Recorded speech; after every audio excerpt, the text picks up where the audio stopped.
హన్మకొండ జిల్లా ఎల్కతుర్తిలో బీఆర్ఎస్ రజతోత్సవ సభ అట్టహాసంగా జరిగింది. ముందుగా జమ్మూ కశ్మీర్లోని పెహల్గాం ఉగ్రదాడి మృతులకు బీఆర్ఎస్ అధినేత కేసీఆర్ నివాళులర్పించారు. అనంతరం ఆయన మాట్లాడుతూ కన్న తల్లి జన్మభూమిని మించిన స్వర్గం లేదని అన్నారు. వరంగల్ మామూలు నేల కాదు, ఎంతో మంది వీరుల్ని కన్న గడ్డ అని చెప్పారు. ఇవాళ ఈ గడ్డ మీద బీఆర్ఎస్ సభ పెట్టుకోవడం చాలా సంతోషంగా ఉందని హర్షం వ్యక్తం చేశారు. సరిగ్గా 25 ఏళ్ల క్రితం ఇదే రోజున గులాబీ జెండా ఎగిరిందని గుర్తు చేశారు. ఆనాడు గులాబీ జెండాను ఎంతో మంది అవమానించారని చెప్పారు. కానీ ఏనాడు నిరాశ చెందలేదని, నిర్విరామంగా పోరాటం చేసి రాష్ట్రాన్ని సాధించామని అన్నారు. ఉద్యమం జెండా ఎట్టి పరిస్థితిలో దించే ప్రసక్తి లేదని కార్యకర్తలకు మాటిచ్చాను. జెండా దించితే నన్ను రాళ్లతో కొట్టాలని స్వయంగా చెప్పానని గుర్తు చేశాను. ఇచ్చిన మాట ప్రకారం ప్రాణాలు పోయే పరిస్థితి వచ్చినా జెండా దించలేదని అన్నారు. చీకట్లను పారద్రోలి తెలంగాణలో వెలుగులు తీసుకొచ్చామని తెలిపారు.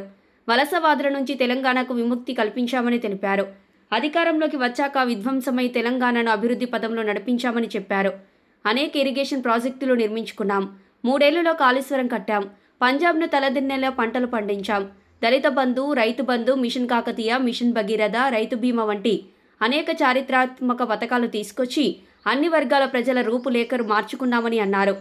60 ఏళ్ల కాంగ్రెస్ పాలనలో తెలంగాణ ప్రజలు ఎంతో గోసపడ్డారని తెలిపారు.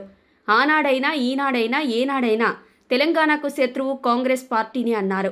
తెలంగాణ సాధించుకొస్తామని బయలుదేరిన ఉద్యమకారుల్ని ఇందిరాగాంధీ ప్రభుత్వం పిట్టల్లా కాల్చేసిందని తెలిపారు. మళ్లీ అలాంటి కాంగ్రెస్ ప్రభుత్వమే రాష్ట్రంలో అధికారంలో ఉంది, ప్రజలంతా గమనించాలని సూచించారు.